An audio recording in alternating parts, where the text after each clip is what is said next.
Welcome back to the Leaf Erikson, where I will be facing, no pun intended, another talking head internet feminist. She's only 16, so I try and take it easy on her mostly, until she starts talking about shit which she has fuck all to do with. She's teary and whiny and everything wrong with simpering upper middle class feminism. She's confused, rambling, constantly contradicts herself, and generally makes a fool of herself, her message, and her movement.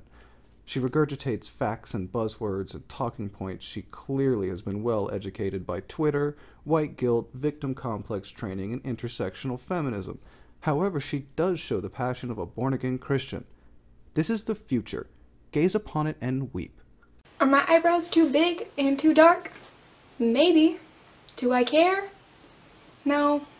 Then why would you bring it up, love? I mean, are you mad at your hairdresser? Hello and welcome back to my channel. Today I have decided to do something that I've been very afraid to do, but then I realized, why am I afraid to do this? Oh, I'm sure this is gonna be big. I am potentially gonna lose a lot of viewers. I am potentially gonna lose a lot of people. But I don't really care. Yeah, I get used to hearing that. Under her whiny self-indulgence lies a cold, self-centered bitch. Today I am finally ranting about feminism and why I believe in feminism. Jesus, and why I believe in Jesus. And my standpoint on it. To start this video off, I'm going to start by saying that I am an intersectional feminist. So you're a Protestant feminist, huh? Which means I include the struggles of people of color, I include the struggles of trans women, trans men, gay women, gay men, bisexual women, bisexual men. I include the struggles of everyone because this isn't just about me. Yeah, we'll see about that. What were you gonna say about those heathen Orthodox feminists? Go on. And what I need to happen in order for feminism to become a thing that is real? Yes, to bring the kingdom of heaven to earth, we know, love. This is a movement for everyone, and it's not all about me. That snort does not inspire confidence. There are two types of feminism. There are intersectional feminists, Protestant. and there are white feminists. Evil Orthodox feminists. And contrary to popular belief, to be a white feminist, you do not have to be white. Sure, and to be Catholic, you don't have to be Italian. Go on. White feminism is just basically someone who degrades the struggles of people of color. It's basically everything opposite that intersectional feminism is. Those filthy Orthodox bastards. Which is horrible. So if you are a white feminist, do not watch this because I will just insult you a lot and you will just get mad. And I don't like dissenting opinions on my new guilt-based faith system. People always ask me, oh, well, why do you believe in feminism? Why do you think you need feminism? Why do you need a higher power? Let's have it. It's basically just because I'm not selfish. And I know that sounds bad and it sounds like I'm insulting everyone who's not a feminist, but I'm really not. Sure, just spiritually superior to us lesser beings. Go on. I can understand how you can label yourself as not a feminist, but you believe in the political, social, and economic equality of the sexes. I get that because feminists get so much crap thrown at them. I get so much crap talked about me because I am a feminist and people think that I'm just crazy. We'll be the judge of that, weepy. And I am only 16 years old and people think that it's crazy that I can believe in such a huge and powerful movement at the age of 16 years old. How do you believe in such a huge and powerful deity so strongly? Perhaps a fallen Christian, But I am very developed and I am very mature. All 16-year-olds think that. And I understand the need for feminism because it is a very uplifting and powerful movement, and feminism taught me how to love myself. And you know how great that feels? So Jesus taught you to love yourself. We get it. Oh, sorry, wrong faith. Really great! I was going through such a rough time before I discovered what feminism was. Sounded more like a born-again with every sentence. I didn't love myself, I hated my body, I hated who I was, I hated what I looked like, I hated everything about myself. Wow, you need therapy, not new prophets, love. And I discovered what feminism was and what self-love is, and I followed so many feminist accounts. Oh God, no. And people who love themselves, and it's so great to look at those people as role models for me. Really, this is how people convert to religions. I've heard this so many times from converts, it's disturbing. And say, oh my gosh, I can love myself too. I can love myself just as easily as this person does. And when I say easily, I say that very lightly because it is very hard to start loving yourself. Huh? I can love myself too. I can love myself just as easily as this person does. And when I say easily, I say that very lightly because it is very hard to start loving yourself. But being a feminist and including myself in the feminist movement has Being a Christian and including myself in the church. taught me how to do that because you know how great women are? We're great! We bring life into this earth. I mean, CIS women too. Yeah, she's gonna cut and backpedal now because it's not all about her, you know. And it's cis, dear. It's cis. It's a bastardization of a chemistry term. We bring life into this earth. We are great. Trans women are great. Gay women are great. Bisexual women are great. Straight women are great. Women of color are great. Have you seen us? We're so cute all the time. That's right, ladies. You're so cute all the time. Empowerment. Oh my gosh. And when I say stuff like that, I get so many people who are like, geez, you love women a lot. Are you sure you're straight? I am straight. People, especially men, their egos get hurt so easily. Men's egos are so fragile. But that's why you needed feminism, love, because your ego was fragile. Now, bolstered by your newfound religious beliefs, you can shit on men. I can't love the gender that I am and love other people that are the same gender without someone accusing me of being a lesbian. So, that's great. And speaking of me supporting, you know, people of color, that includes the hashtag Black Lives Matter. I am a strong advocate of the hashtag Black Lives Matter. Oh, of course you are. I see police brutality happening every day, whether it's on the news, on Twitter, anywhere on the internet, whether I see people talking about it in real life. It hurts me to see that happening to men of color and women of color because why? Most of them committed crimes. Many attacked officers. Some, mainly the women, died in police custody. Some from suicides, some from exacerbated medical reasons. But what? She asked why. You know, unarmed black women and unarmed black men get killed by police every day. Name one. Name one black woman killed by the police. You can't. And even the most liberal source I can find found 7 in 17 years. I mean, it happens every 28 hours. False. Stats made up by Harlem-based Black Power group. Next. How? Why?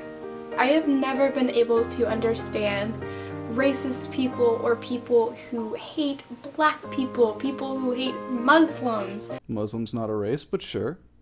People who hate anyone who isn't white. I mean, who brought you up like that?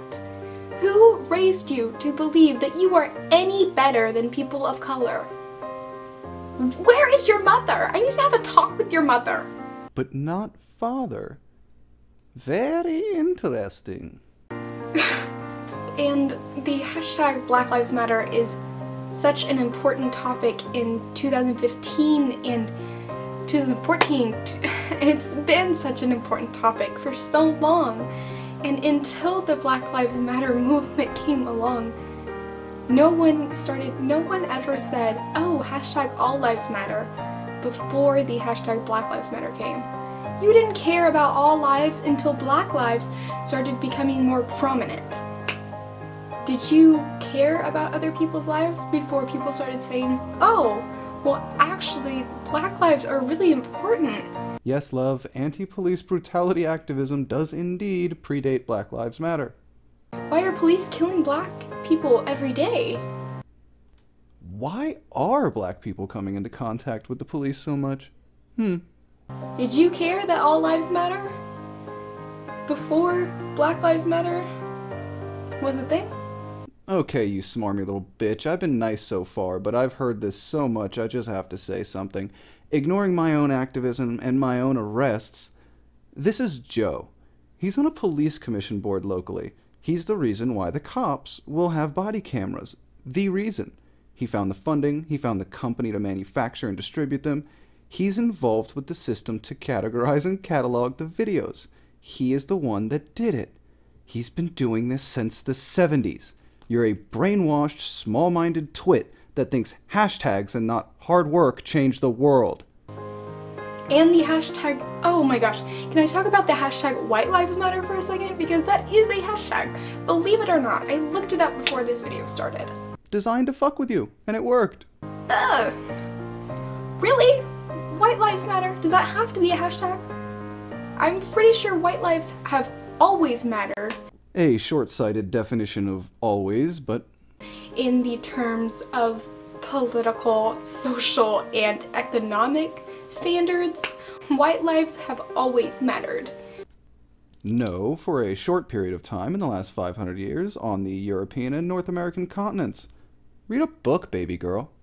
To everyone. So, we don't need a hashtag. Everyone knows that our lives matter. Except you, apparently. Oh, and soon hand clapping begins to make points. Can you leave it alone? I am not degrading my own race here, and I do not hate my own race, but we can be so dumb sometimes. You're just proving the point, love.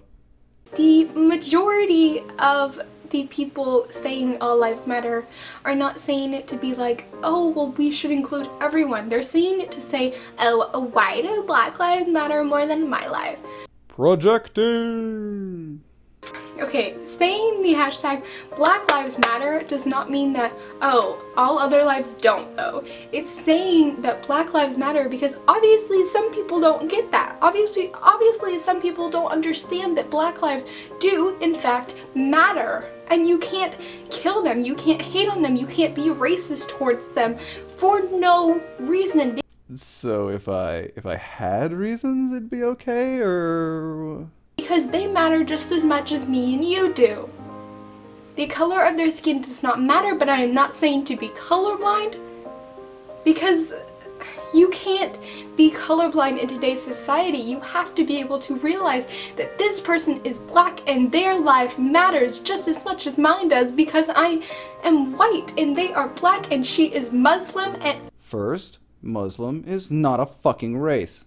Second, so skin color is only important when it's used as an implement of guilt. Sure. We all matter. It's not just us. We're not the only ones that matter. We've never been the only ones that mattered. To some people's standards and to some history standards, we have been the only ones that have mattered. This seems to come from a very deep position of guilt on her part, as though the idea actually had to be taught to her recently. Scary, right? But it is 2015. Get with the program. Get with the winning team. Please. Now back to another feminist topic that is very controversial. Good, now that she's done white-splaining Black power to me. Pro-choice versus pro-life discussion. Me, myself, I am very pro-choice. And I can understand how you can be pro-life because I used to be pro-life. And until you put yourself in that person's position, you really can't talk. You don't understand the struggle that women go through when they have a child. You don't understand that there is emotional trauma, there is physical trauma that they go through. Jesus, feminists, we used to call it the miracle of birth, not the horror show. What are you doing to these young women? It is not just about that baby in her stomach. It is about her. It will always be about her. And that baby, I understand how you can care so much for that baby, but once that baby comes out of the woman's stomach, will you still care about it so much? I am pro-choice because if it was me and I didn't want to have that child, and there's no way that I could have that child without going through emotional trauma, and I know I wouldn't be a good mother. If I became pregnant right now, there is no way I could go through with being a mother because I know that I wouldn't be half a good mother as my mother was. Then we'd really be seeing something here. I know I wouldn't be able to raise this child right and raise this child to the standards that I would want it to be when I'm in my 20s or 30s when I actually have a child.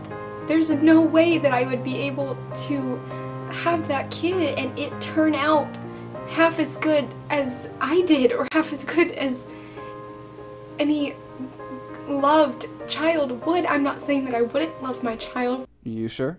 But there's no way that I could look at it and not be like, you caused me so much pain. Oh, that kind of love.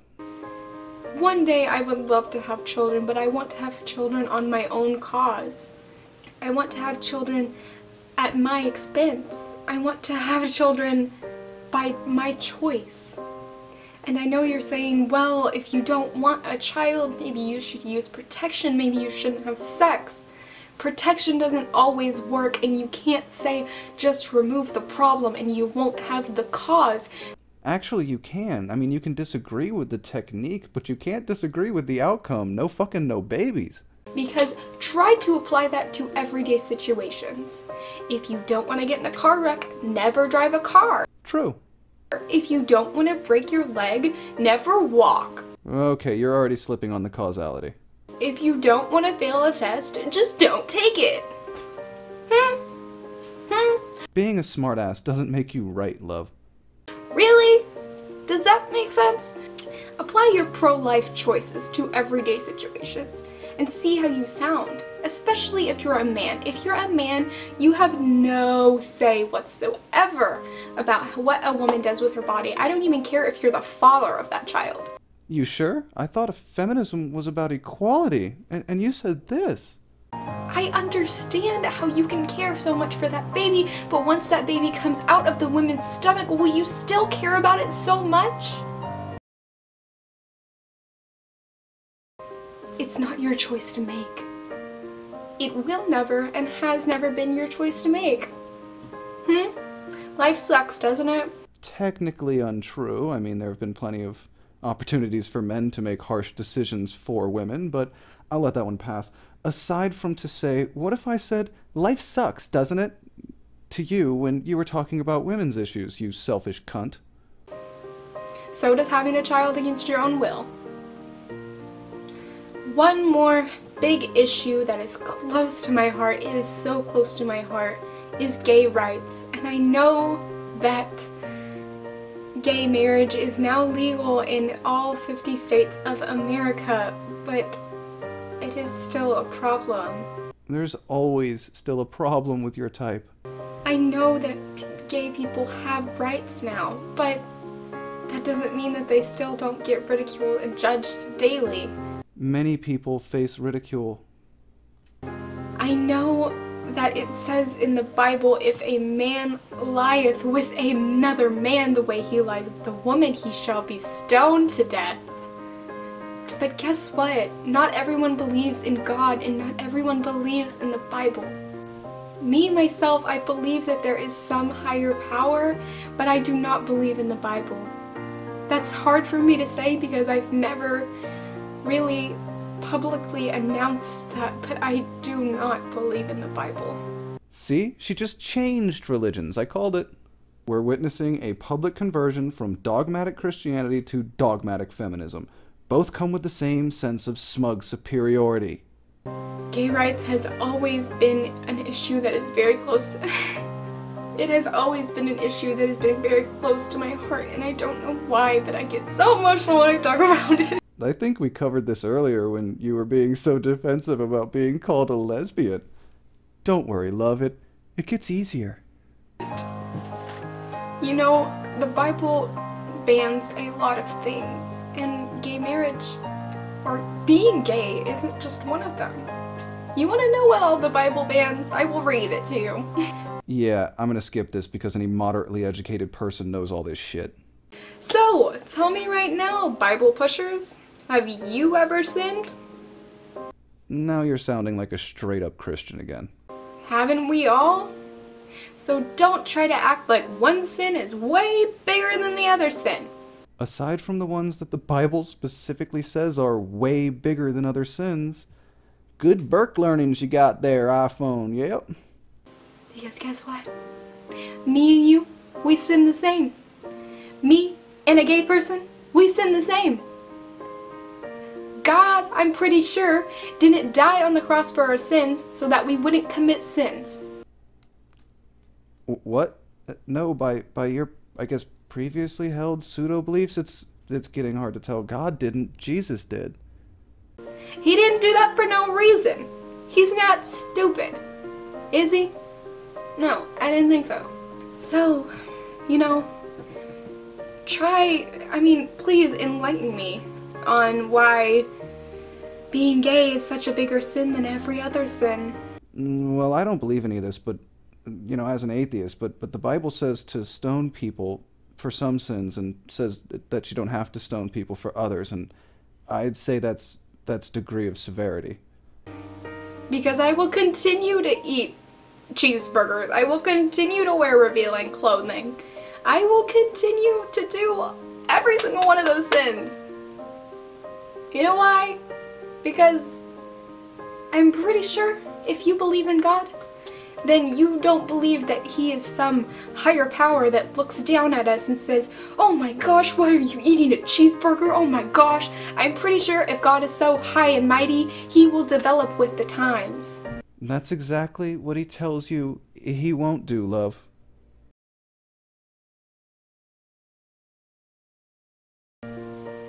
If you really believe that everything should go by how the Bible says it should be, you are not living a fulfilled life. I would agree, but neither are you enjoying those things proclaimed off limits by your ideology. Like humor. And I'm not trying to make this video a Bible thing, so I'm stopping now. Sorry to anyone I have offended, but I'm really not sorry. So, sorry. No, I'm not. Disingenuous and self-centered, as most Western feminists are. And the last topic that I'm talking about today is slut-shaming. The beautiful and wonderful art of slut-shaming. Me, myself, have been slut-shamed a million times. You want to know why? I am going to say this on camera for the first time in forever. Actually, the first time ever. My private parts were released onto the internet as a form of revenge porn. Oh, well, that's fucking debased. It's disgusting. He should be brought up on charges of distributing child pornography. The hosting site should also be charged. Call the authorities. I am a victim of revenge pornography. I am a victim of slut-shaming. Yeah, slut-shaming and posting nude pictures of a 16- girl online are not the same thing at all. I have been and I always will be for the rest of my life because I am a woman. And that's just the way it works. If I wear spandex out in public, I get weird looks. You want to know why? Because, oh my gosh, you shouldn't be able to tell that I have a butt. Those weird looks are at your butt, dear, because you're wearing yoga pants. If I want to wear a shirt out in public, but I don't want to wear a bra with it and you can see my nipples, people gasp. They're shocked. They're so shocked. Oh my gosh. She has nipples. Oh my gosh. Duh! People are so afraid of women being proud of their bodies and women being body positive enough to go out in public and show some skin. Girl, you show some skin. You free those nipples. You go, girl.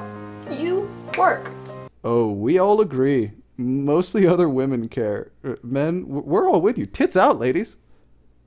Oh, I see. It's creepy if I say it. You want to know why? You should work? Because you're great and you have a great body. I don't care who you are. I don't care what your body shape is. Don't let anyone tell you that you are not healthy. Don't let anyone tell you that you're not skinny enough. Don't let anyone tell you that you're not curvy enough. Don't let anyone tell you that your boobs aren't big enough or that your butt isn't big enough to wear those clothes. Because guess what? Your body looks great in whatever you're wearing. You want to know why? Because your body is great and it was made perfectly just for you. I'm tired of slut shaming. I will always be a victim of slut shaming because of who I am and what I choose to do. I will always be a victim of slut shaming because I am confident in myself. Am I ashamed of that? I will never be. Methinks the lady doth protest too much. And if you don't like that, then I'm sorry. It be like that sometimes. I am going to close the video here. Thank you for watching. If you have gotten offended by anything I say, don't presume you have the power to offend me, love. I'm here for the lulz. I am sorry, but those are my views and I will never change them. I'm sure no 16-year-old has ever been proved wrong there. Thank you for watching. Make sure you like, comment, and subscribe, and I will see you next week. Have a good day. Bye. Well, Grace Darlene, it was lovely watching your weird, rambling internet confession full of latent homosexuality. I hope nothing I've said offended you. They're my views, and I'm not gonna change them.